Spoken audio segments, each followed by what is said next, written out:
أعوذ بالله من الشيطان الرجيم.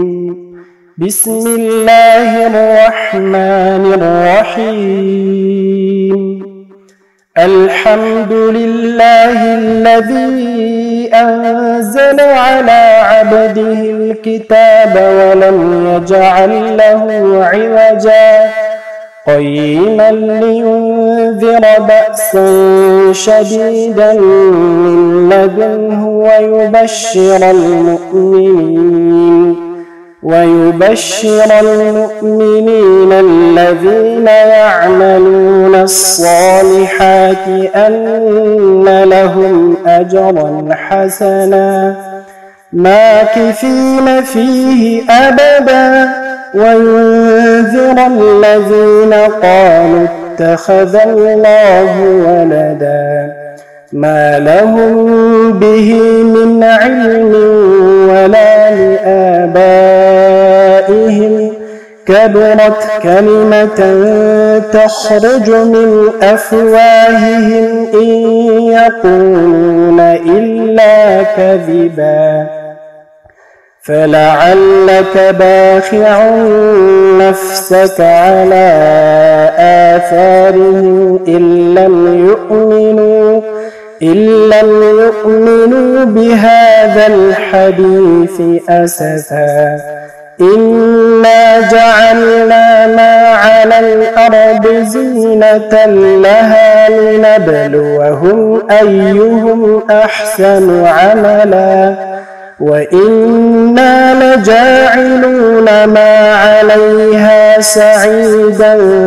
جرزا أم حسبت أن أصحاب الكهف والرقيم كانوا من آياتنا عجبا إذ أوى الفتية إلى الكهف فقالوا ربنا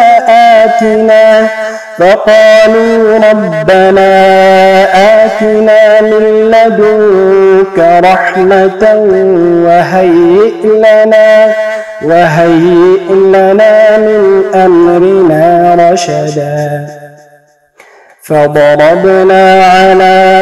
آذانهم في الكهف سنين عددا ثم بعثناهم لنعلم أي الحزبين أحصى لما لبثوا أمدا نحن نقص عليك نبأهم بالحق إنهم فتية آمنوا بربهم وزدناهم هدى وربطنا على قلوبهم إذ قاموا فقالوا ربنا رب السماوات والأرض لن ندعو من دونه إلها لقد قلنا إذا شططا هؤلاء قومنا اتخذوا من دونه آلهة لولا يأتون عليهم بسلطان بين فمن أظلم ممن افترى على الله كذبا وإذ اعتزلتموهم وما يعبدون إلا الله فأووا إلى الكهف ينشر لكم ربكم من رحمته ويهيئ لكم من أمركم مرفقا وترى الشمس إذا طلعت تزاور عن كهفهم ذات اليمين وإذا غربت تقرضهم ذات الشمال وهم في فجوة منه ذلك من آيات الله من يهد الله فهو المهتد ومن يضلل فلن تجد له وليا مرشدا وتحسبهم أيقاظا وهم رقود ونقلبهم ذات اليمين وذات الشمال وكلبهم باسط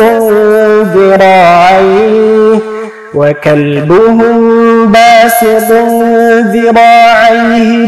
بالوصيد لو اطلعت عليهم لوليت منهم فرارا ولملئت منهم رعبا وكذلك بعثناهم ليتساءلوا بينهم قال قائل منهم كم لبثتم قالوا لبثنا يوما أو بعض يوم قالوا ربكم أعلم بما لبثتم فابعثوا أحدكم بورقكم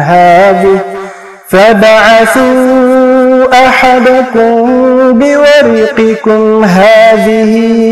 إلى المدينة فلينظر أيها أزكى طعاما فليأتكم برزق منه وليتلطف ولا يشعرن بكم أحدا إنهم إن يظهروا عليكم يرجموكم أو يعيدوكم في ملتهم ولن تفلحوا إذا أبدا وكذلك أعثرنا عليهم ليعلموا أن وعد الله حق وأن الساعة لا ريب فيها إذ يتنازعون بينهم أمرهم فقالوا بنوا عليهم بنيانا ربهم أعلم بهم قال الذين غلبوا على أمرهم لنتخذن عليهم مسجدا سيقولون ثلاثة رابعهم كلبهم ويقولون خمسة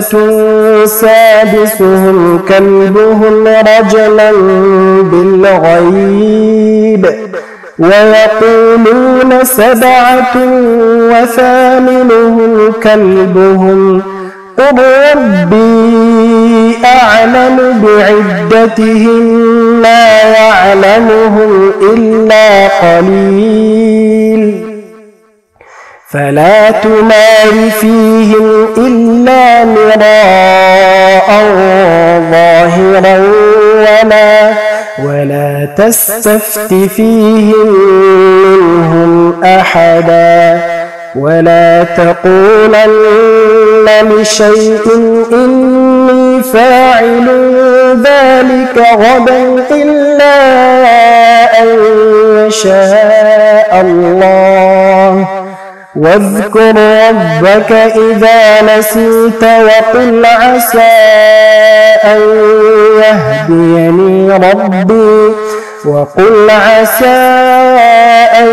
يهديني ربي لأقرب من هذا رشدا ولبثوا في كهفهم 300 سنين وازدادوا 9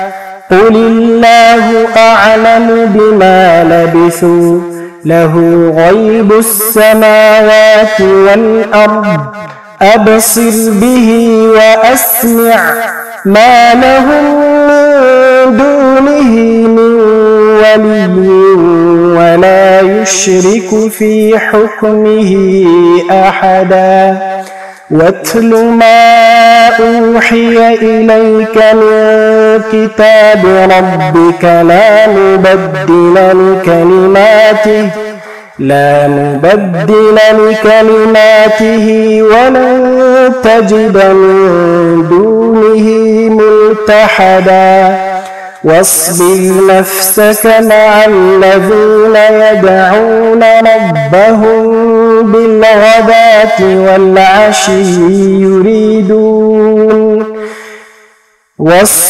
نفسك مع الذين يدعون ربهم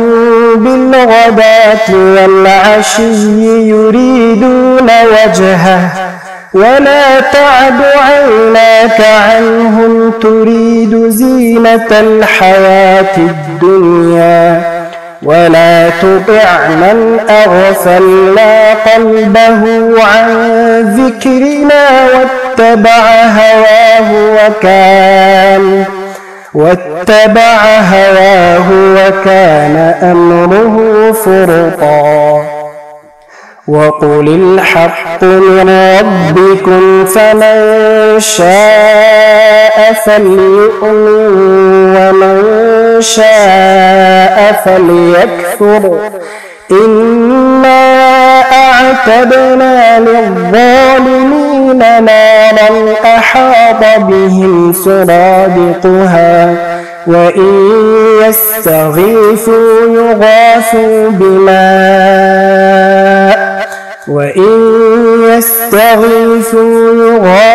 بماء كالمهل يشوي الوجوه بئس الشراب وساءت مرتفقا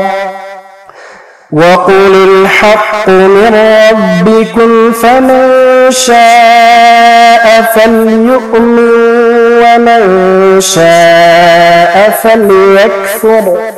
إنا أعتدنا للظالمين نارا أحاط بهم سرادقها وإن يستغيثوا يغاثوا بماء كالمهل يشوي الوجوه بئس الشراب وساءت مرتفقا إن الذين آمنوا وعملوا الصالحات إنا لا نضيع أجر من أحسن عملا أولئك لهم جنات عدن تجري من تحتهم الأنهار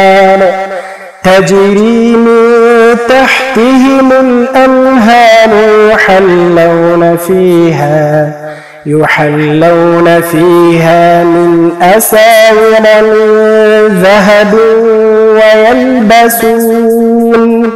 ويلبسون ثيابا خضرا من سندس وإستبرق متكئين فيها على الأرائك نعم الثواب وحسنت مرتفقا واضرب لهم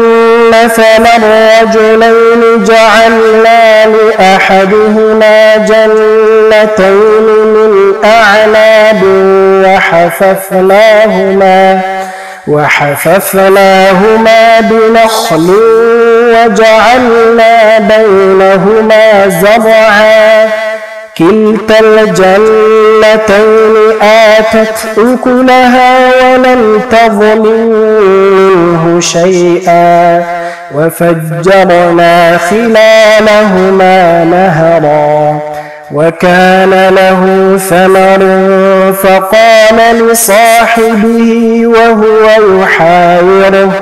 فقال لصاحبه وهو يحاوره أنا أكثر منك مالا وأعز نفرا فقال لصاحبه وهو يحاوره أنا أكثر منك مالا أنا أكثر منك مالا وأعز نفرا ودخل جنته وهو ظالم لنفسه قال ما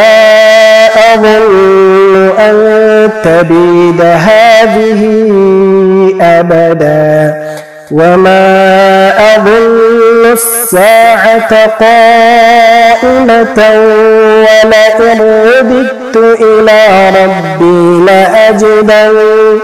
ولئن رددت إلى ربي لأجدن خيرا منها منقلبا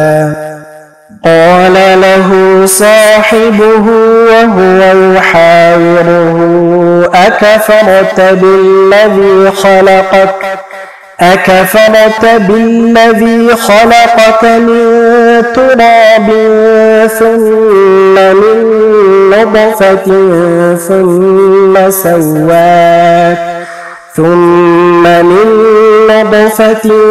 ثم سواك رجلا لكن هو الله ربي ولا أشرك بربي أحدا ولولا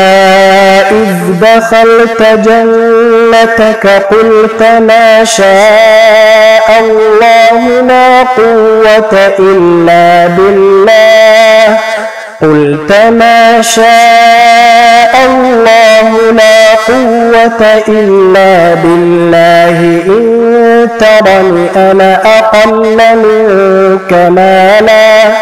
إن ترني أنا أقل منك مالا وولدا فعسى ربي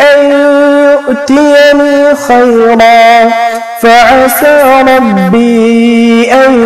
يؤتيني خيرا من جنتك ويرسل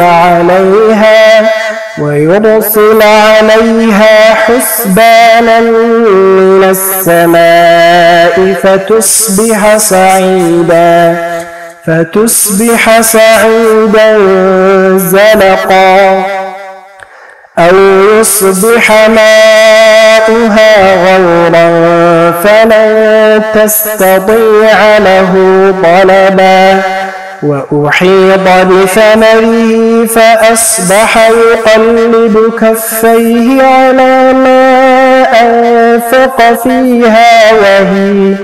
وهي خاوية على عروشها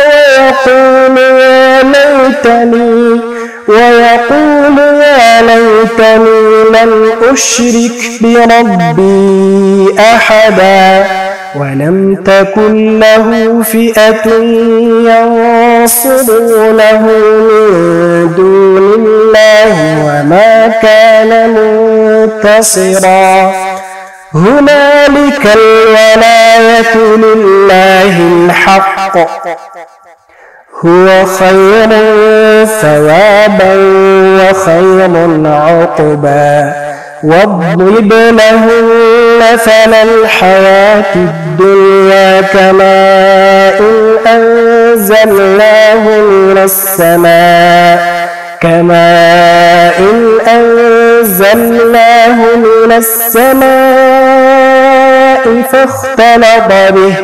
فاختلط به نبات الأرض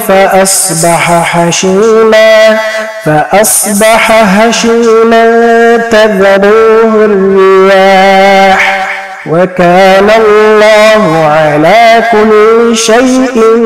مقتدرا المال والبنون زينة الحياة الدنيا والباقيات الصالحات خير عند ربك ثوابا وخير أملا ويوم نسير الجبال وترى الأرض بارزة فحشرناهم فلم نغادر منهم أحدا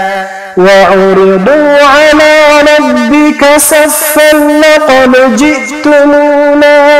لقد جئتمونا كما خلقناكم أول مرة بل زعمتم أن لن نجعل لكم موعدا ووضع الكتاب فترى المجرمين مشفقين مما فيه ويقولون يا ويلتنا ما لهذا الكتاب لا يغادر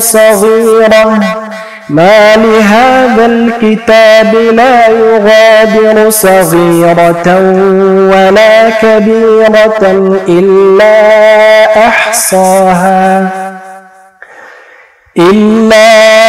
أحصاها ووجدوا ما عملوا حاضرا ولا يظلم ربك أحدا وإذ قلنا للملائكة اسجدوا لآدم فسجدوا إلا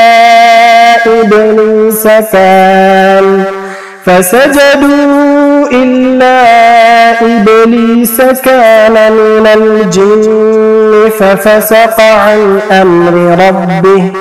أفتتخذونه وذريته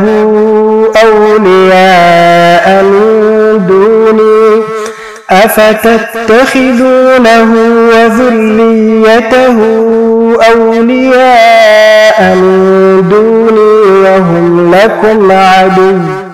بئس للظالمين بدلا ما أشهدتهم خلق السماوات والأرض ولا خلق أنفسهم وما كنت متخذ المضلين عبدا ويوم يقول نادوا شركائي الذين زعمتم فدعوهم فلم يستجيبوا لهم وجعلنا بينهم موبقا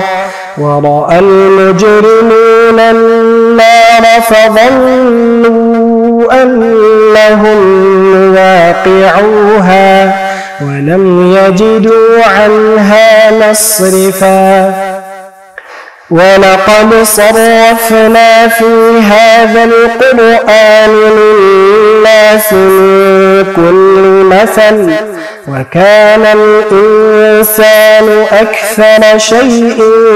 جدلا وما منع الناس أن يؤمنوا إذ جاءهم الهدى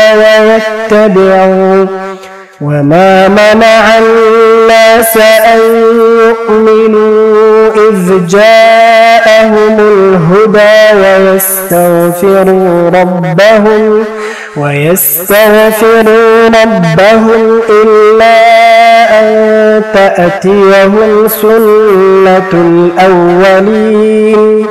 إلا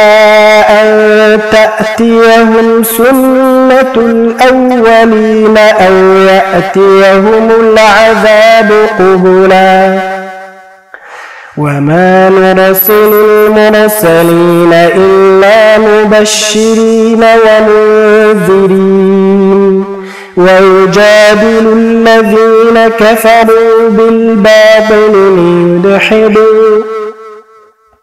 ويجادل الذين كفروا بالباطل ليدحضوا به الحق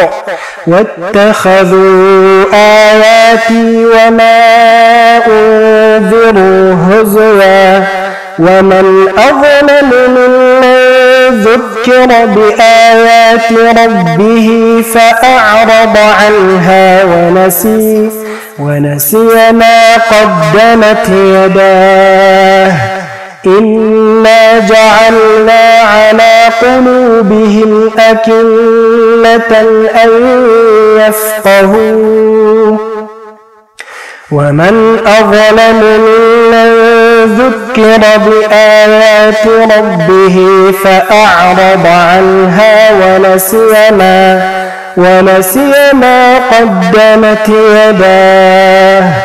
إنا جعلنا على قلوبهم أكنة أن يفقهوه وفي آذانهم وقرا وإن تدعهم إلى الهدى فلن يهتدوا إذا أبدا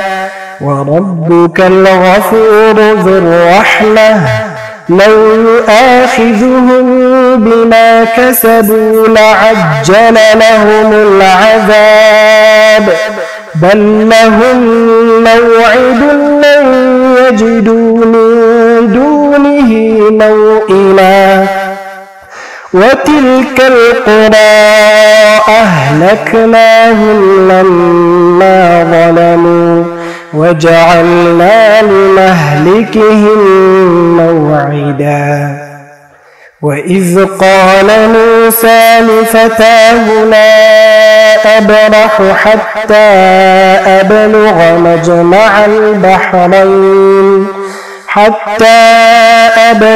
مجمع البحرين أو أمضي حقبا فلما بلغا مجمع بينهما نسيا حوتهما فاتخذ سبيله في البحر سربا فلما جاوزا قال لفتاه آتنا غداءنا لقد لقينا من سفرنا هذا نصبا قال أرأيت إذ أوينا إلى الصخرة فإني نسيت الحوت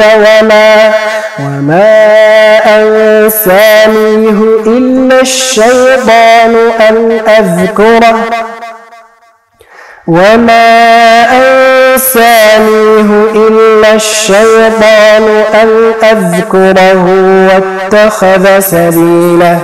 واتخذ سبيله في البحر عجبا قال ذلك ما كنا نبغ فارتدا على آثارهما قصصا فوجدا عبدا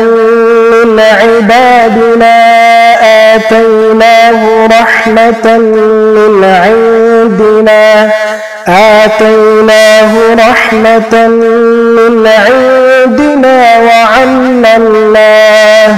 وعلمناه من لدنا علما قال له موسى هل أتبعك على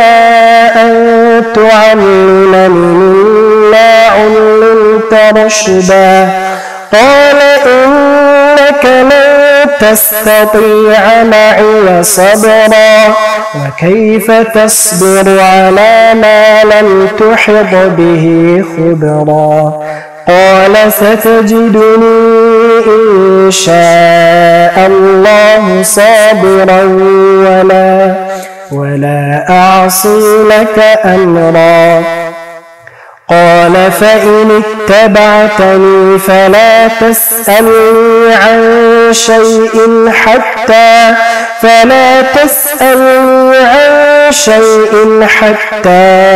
أحدث لك منه ذكرا فانطلقا حتى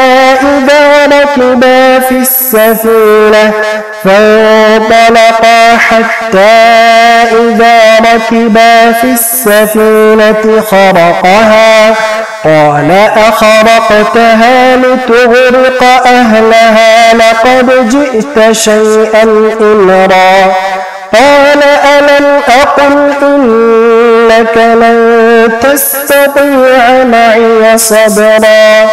قال لا تؤاخذني بما نسيت ولا ترهقني من أمري ولا ترهقني من أمري عسرا فانطلقا حتى إذا لقيا غلاما فقتله قال أقتلت نفسا زكية بغير نفس لقد جئت شيئا نكرا قال ألم أقل لك إنك لن تستطيع معي صبرا قال إن سألتك عن شيء بعدها فلا تصاحبني قد بلغت من لدني عذرا فانطلقا حتى إذا أتيا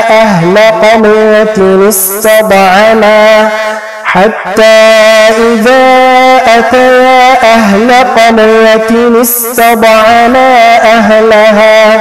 فأبوا أن يضيفوهما فوجدا فيها جدارا يريد أن ينقض فأقامه قال لو شئت لاتخذت عليه أجرا قال هذا فراق بيني وبينك سأنبئك بتأويل ما لم تستطع عليه صبرا أما السفينة فكانت لمساكين يعملون في البحر فأردت أن أعيبها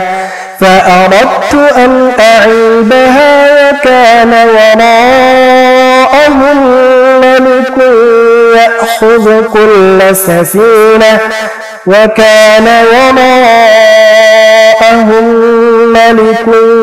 يأخذ كل سفينة غصبا وأما الغلام فكان أبواه مؤمنين فخشينا أن يرهقهما طغيانا وكفرا فأردنا أن يبدلهما ربهما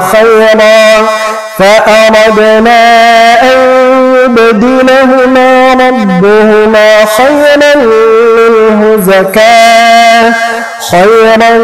منه زكاة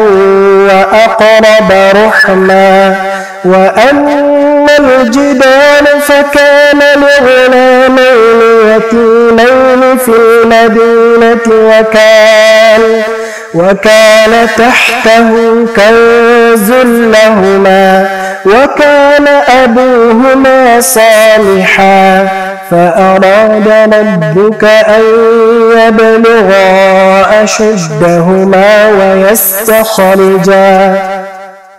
ويستخرجا كنزهما رحمة من ربك وما فعلته عن أمري ذلك تأويل ما لم تستطع عليه صبرا ويسألونك عن ذي القرنين قل سأتلو عليكم منه ذكرا إنا مكنا له في الأرض وآتيناه من كل شيء سببا فأتبع سببا حتى إذا بلغ مغرب الشمس وجدها تغرب في عين حمئة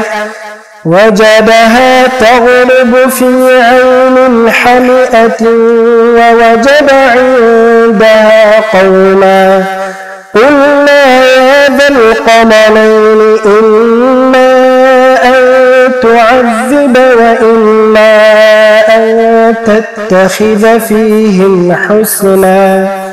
قال أما من ظلم فسوف نعذبه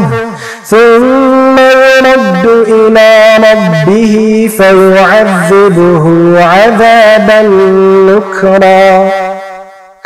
وأما من آمن وعمل صالحا فله جزاء الحسنى وسنقول له من أمرنا يسرا ثم أتبع سببا حتى إذا بلغ مطلع الشمس وجدها تطلع على قوم لم نجعل لهم من دونها سترا كذلك وقد أحضنا بما لديه خبرا ثم أتبع سببا حتى إذا بلغ بين السدين وجد من دونهما قوما لا يكادون يفقهون قولا قالوا يا ذا القرنين إن يأجوج ومأجوج مفسدون في الأرض فهل نجعل لك خرجا على أن تجعل بيننا وبينهم سدا قال ما مكنني فيه ربي خير فأعينوني بقوة أجعل بينكم وبينهم ردما آتوني زبر الحديد حتى إذا ساوى بين الصدفين قال انفخوا حتى إذا جعله نارا قال آتوني أفرغ عليه قطرا فما استطاعوا أن يظهروه وما استطاعوا له نقبا قال هذا رحمة من ربي فإذا جاء وعد ربي جعله دكا وكان وعد ربي حقا وتركنا بعضهم يومئذ يموج في بعض ونفخ في الصور فجمعناهم جمعا وعرضنا جهنم يومئذ للكافرين عرضا الذين كانت أعينهم في غطاء عن ذكري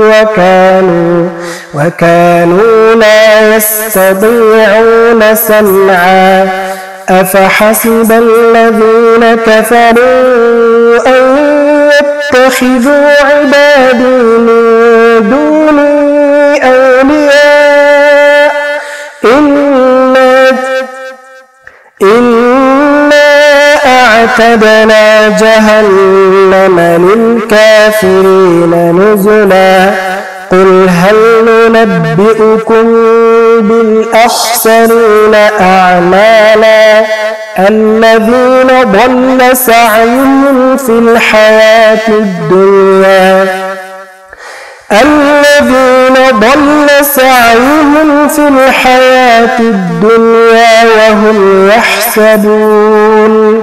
وهم يحسبون أنهم يحسنون صنعا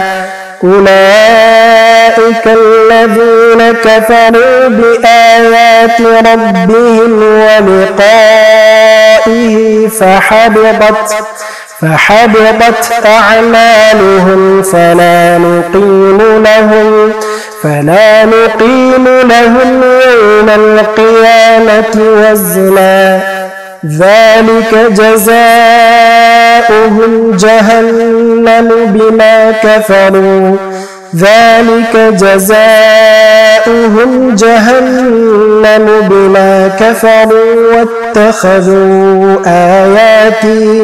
واتخذوا آياتي ورسلي هزوا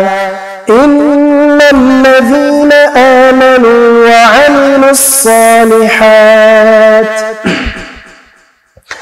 إن الذين آمنوا وعملوا الصالحات كانت لهم جنات الفردوس نزلا خالدين فيها لا يبغون عنها حولا قل لو كان البحر مدادا لكلمات ربي لنفد البحر قبل أن تنفد كلمات ربي ولو جئنا بمثله مددا قل إنما أنا بشر مثلكم يوحى إلي أنما إلهكم إله واحد فمن كان يرجو لقاء ربه فليعمل عملا صالحا ولا يشرك بعبادة ربه أحدا صدق الله العظيم.